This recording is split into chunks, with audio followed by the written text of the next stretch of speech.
Hello student, जैसा कि आपको पता है कि हम class 12 physics chapter 3 current electricity study कर रहे हैं। आज हम सॉल्व करने वाले हैं इसी चैप्टर का एनसीईआरटी एग्जांपल 3.3। ओके, यहाँ है an electric toaster uses nichrome for its heating element.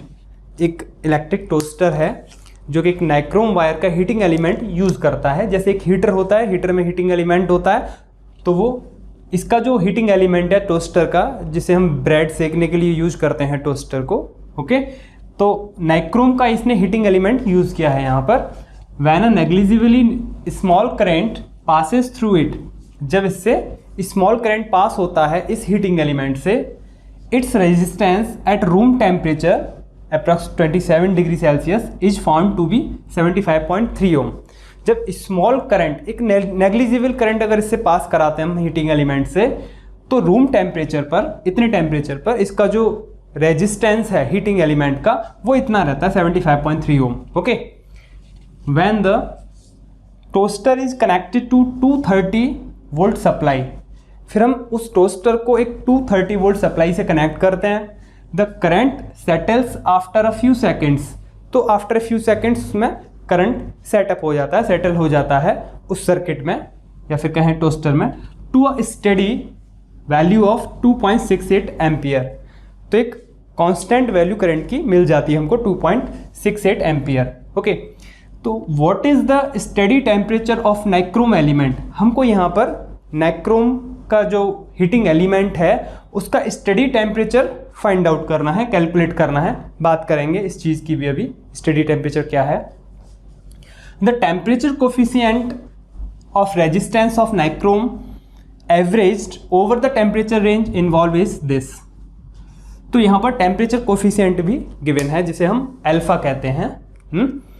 तो temperature coefficient, thermal coefficient of resistance की यहाँ यूज होगा, या फिर कहें टेम्परेचर कोफिशिएंट ऑफ रेजिस्टेंस का यहाँ यूज होगा।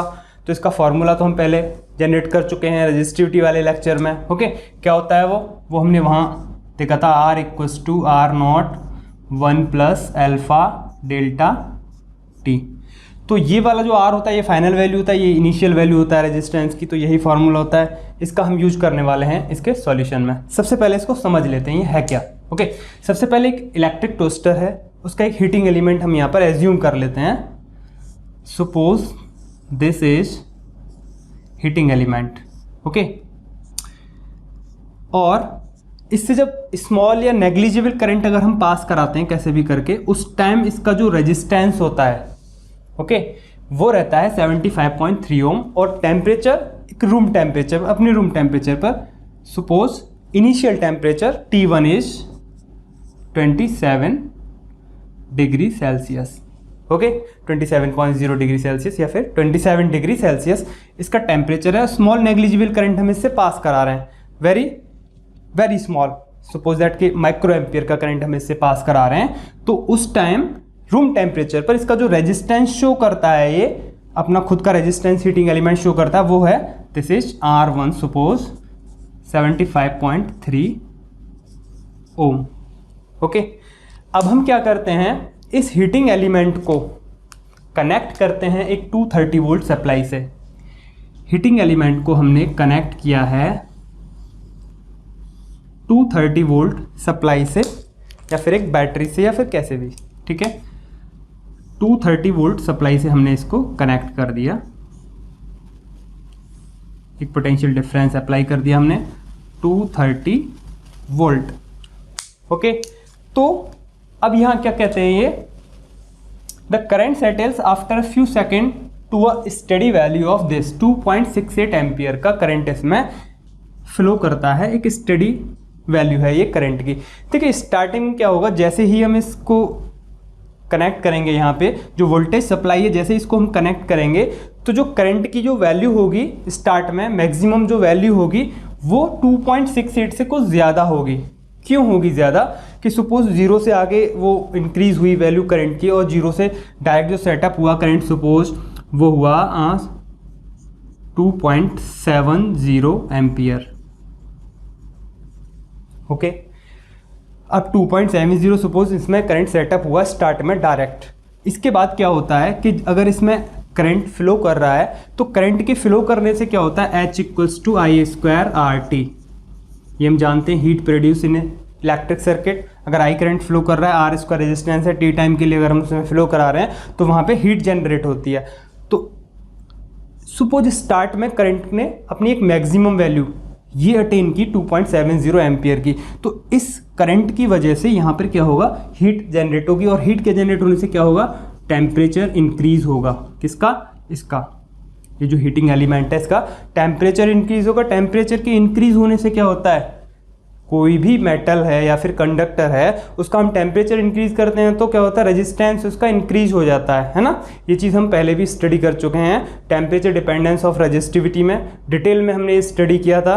बिकॉज ऑफ जो उसका रिलैक्सेशन टाइम है वो कम हो जाता है, रिलैक्सेशन टाइम कम होने से रेजिस्टेंस उसका इंक्रीज हो जाता है। R=ml/ne², 8 टॉ से वो फार्मूला था, बार बार उसको स्टडी करने की जरूरत नहीं है, डिटेल देने की जरूरत है नहीं। तो टेम्परेचर इंक्रीज होने से क्या होता है, इसका रेजिस्टेंस इंक्रीज होता है, और रेजिस्टेंस के इंक्रीज होने से क्या होगा, करंट थोड़ा सा फिर कम हो जाएगा, करंट थोड़ा सा डिक्रीज हो जाएगा।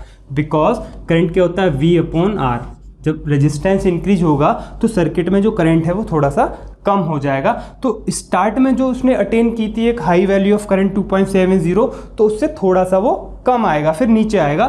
2.68 एम्पियर का इसमें करंट फिर फ्लो करता है। ठीक है, तो एक छोटी सी थोड़ी सी कम वैल्यू इससे अटेन कर लेता है, लेकिन फिर वो स्टडी वैल्यू हो जाती है करंट की। ठीक है, बिकॉज थोड़ी देर बाद तो करंट अपना स्टडी वैल्यू अटेन कर लेता है किसी भी सर्किट में, है ना।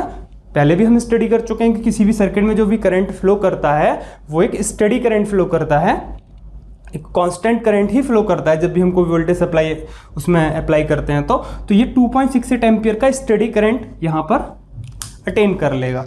ओके, सो स्टडी करंट कितना, दिस इज 2.68 एम्पियर। तो इतना करंट इसने अटेन कर लिया 2.68 का। तो उस टाइम पे जो टेम्परेचर था, ठीक है, तो जो टेम्परेचर था स्टार्ट में क्या हुआ, इसका टेम्परेचर इंक्रीज हुआ, टेम्परेचर के इंक्रीज होने से रेजिस्टेंस बढ़ गया, रेजिस्टेंस के बढ़ने से करंट डिक्रीज हो गया। अब जो इसका टेम्परेचर है इस करंट पे वो तो एक कांस्टेंट वैल्यू देगा हमको, हीट एक कांस्टेंट हीट देता रहेगा। अगर स्टडी करंट इसमें फ्लो कर रहा है तो हीट जनरेट भी स्टडी रहेगी, कांस्टेंट रहेगी, क्योंकि इसका रेजिस्टेंस भी फिर कांस्टेंट हो जाएगा थोड़ी देर बाद। जैसे ही स्टडी करंट इसमें फ्लो करने लगेगा तो इस हीटिंग एलिमेंट का जो रेजिस्टेंस है वो भी कांस्टेंट हो जाएगा और टेम्परेचर भी कांस्टेंट हो जाएगा, मीन्स स्टडी टेम्परेचर होगा उस टाइम पे। At this value of current we will have steady temperature. Okay, क्योंकि करंट से हीट जनरेट होगी, हीट जनरेट होने से टेम्परेचर बनता है। ठीक है, स्टडी टेम्परेचर। तो वही स्टडी टेम्परेचर हमको यहां पर फाइंड आउट करना है। T1 तो यहां गिवन है और इसका T2 हमको फाइंड आउट करना है। Okay, what is the study temperature of nichrome element. तो ये नाइक्रोम का हीटिंग एलिमेंट है और ये स्टडी करंट की वैल्यू है, और ये जो यहाँ पर R1 कितना है 75.3 ओम।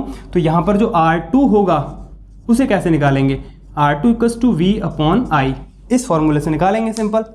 ओके, तो V कितना है, तो R2 V कितना है 230 वोल्ट, और I कितना है स्टडी करंट 2.68 एम्पियर। इसको आप सॉल्व करेंगे तो ये निकल के आएगा 85.8 ohm. So this is the resistance at this temperature. जो भी स्टडी टेम्परेचर होगा उसे हमें अभी कैलकुलेट करना है। So we can say R2 is 85.8 ohm. Okay, तो हमारे पास देखिए यहाँ पे इसे हटा देते हैं, यहाँ से कॉम्प्लिकेटेड हो जाएगा बहुत ज़्यादा फिगर। R2 = 85.8 ohm। R1 है हमारे पास, R2 है हमारे पास, T1 है हमारे पास, हमको T2 को फाइंड आउट करना है। ओके, और हमारे पास यहाँ पर क्या है, temperature coefficient of resistance, this is alpha. How much, 1.70 × 10⁻⁻4 degree Celsius inverse. तो सारी वैल्यूज हमारे पास ऑलमोस्ट हैं, इनको पुट करते हैं इस फॉर्मूले में। ठीक है, तो इस फॉर्मूले को हमने बताया था ये फाइनल वैल्यू होती है, ये इनिशियल वैल्यू होती है रेजिस्टेंस की, और डेल्टा टी को निकालना चाह रहे हैं आप, तो कैसे निकालेंगे, T final minus T initial value. Okay, तो कैसे भी करके आप इस फॉर्मूले को यूज कर सकते हैं, आर टी के अकॉर्डिंग यूज कर सकते हैं, या फिर कहें T2 को T2 ही रहने देते हैं, ठीक है। कैसे भी RT भी कह सकते हैं, फाइनल वैल्यू को, इनिशियल वैल्यू को R0 कह सकते हैं, तो हम इसी के अकॉर्डिंगली यूज़ कर लेते हैं। RF को R2 कह लेते हैं, तो R2 equals to R1 1 plus alpha, तो डेल्टा T हमारा कितना हो जाएगा, T2 minus T1, final minus initial, T2 minus T1, okay. तो R2 कितना है 85.8 ओम, ओके। R1 कितना है, this is 75.3, okay. 1 plus how much alpha, this is 1.70 into 10 to power minus 4 and T2 minus T1, T2 find out करना है हमको, minus T1 कितना है, this is 27 degree Celsius, okay. और ये एक कंप्लीट ब्रैकेट में है ये टर्म, ओके। अब इसे सॉल्व करना है और हमको यहाँ से T2 को फाइंड आउट करना है। तो 85.8 इसको अंदर ले जाते हैं 75.3 को इस ब्रैकेट में, तो 75.3 प्लस 75.3 इंटू इस टर्म में मल्टीप्लाई हो जाएगा 1.70 into 10 to power minus 4 and T2 minus 27 degree Celsius this, okay. अब देखिए माइनस कर लेते हैं, इसको यहाँ ले आते हैं इधर, 85.8 minus 75.3 equals to this 75.3 into 1.70 into 10 to power minus 4 and T2 minus 27 degree Celsius, okay. इस कंप्लीट टर्म को इसके नीचे ले आते हैं यहाँ पे, दिसको this one 75.3 into 1.70 into 10 to power minus 4, इसे यहाँ से हटा लेते हैं, तो ये किसके इक्वल हो गया, ये complete T2 minus 27 degree Celsius, okay. यहाँ से इसको थोड़ा सा हम सॉल्व कर लेते हैं, इसको इसमें से माइनस करेंगे तो मैं डायरेक्ट रिजल्ट लिख देता हूँ, 10.5 आएगा ये, और इन दोनों की आप मल्टीप्लाई करेंगे 75.3 और 1.70 को, इसको मैं यहाँ डायरेक्ट रिजल्ट लिख देता हूँ 128.01 into 10 to power minus 4 equals to T2 minus 27 degree Celsius, okay.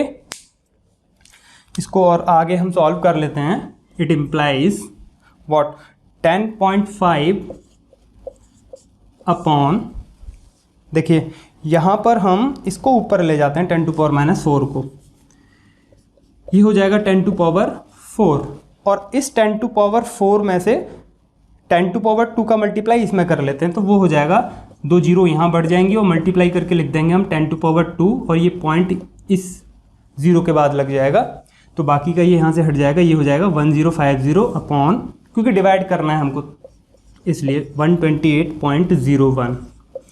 अब आप 128.01 से इसको डिवाइड करेंगे, इसे मैं यहाँ से रिमूव कर लेता हूँ इन चीज़ों को, इसकी कोई ज़रूरत नहीं है। अब स्टेडी टेम्परेचर हमको निकालना था इस करंट पे, equals to what, this is T2 minus 27 degree Celsius, okay. यहाँ आप इसको डिवाइड करेंगे, ओके, 128.01 को इससे, तो ये आएगा 8.20, ओके।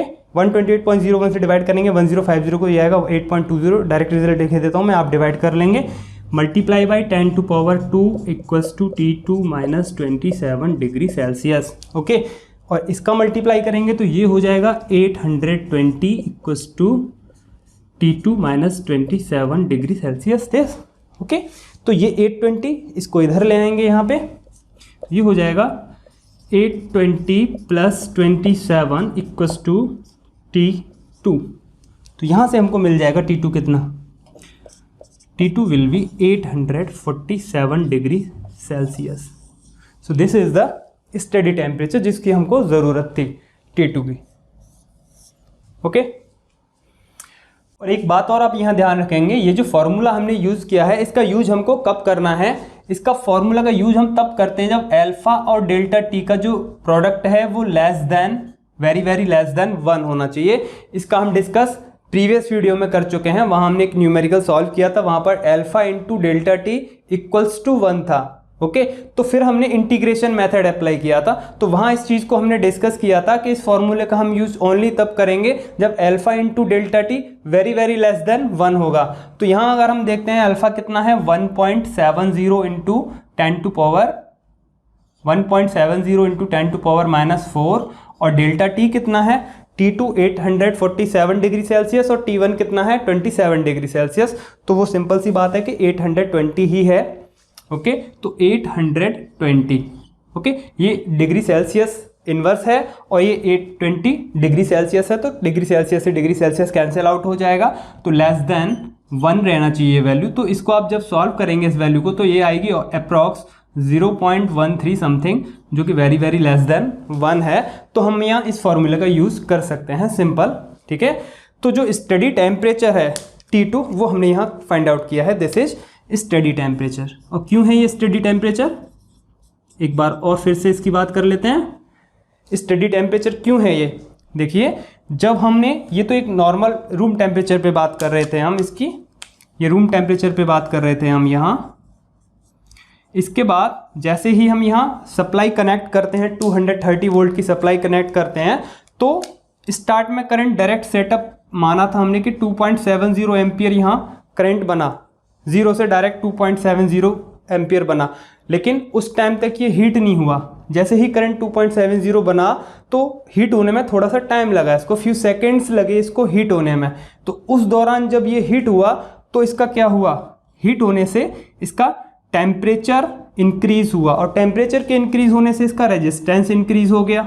ठीक है, और रेजिस्टेंस के इंक्रीज होने से क्या हुआ, फिर सर्किट में करंट थोड़ा सा कम हो गया, वो 2.70 एम्पियर ना होके 2.68 एम्पियर। ये तो हमने एज्यूम किया है। ओके, ये कोई वैल्यू नहीं है, एज्यूम किया है कि डायरेक्ट पहले इतना यहाँ सेटअप हुआ था करंट, तो जिस दौरान ये हीट हुआ उस दौरान ये 2.70 एम्पियर से कितना आ गया 2.68 एम्पियर। तो फ्यू सेकेंड्स लगे इसको स्टडी करंट में आने के लिए। ठीक है, स्टडी करंट में आने के लिए फ्यू सेकेंड्स लगे, क्योंकि ये हीट हुआ, ये यहाँ लिखा है after a few seconds to a steady value. तो current after a few second steady value पे पहुंचता है, तो उस दौरान ये हीट हुआ, हीट होने से टेम्परेचर इंक्रीज हुआ इसका, जिससे कि रेजिस्टेंस इंक्रीज हो गया।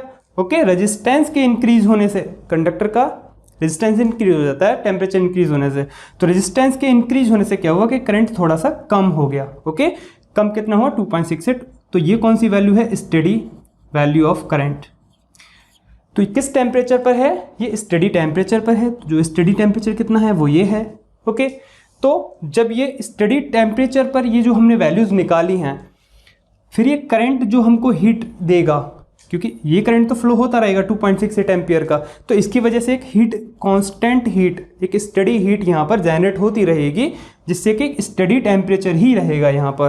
क्यों रहेगा, बिकॉज जो भी हीट जनरेट होगी तो वो स्टडी जो टेम्परेचर क्यों रहेगा, बिकॉज ये सराउंडिंग को अपना टेम्परेचर लॉस्ट करता रहेगा, ये अपना हीट को लॉस्ट करता रहेगा to the surrounding, heat lost to surrounding,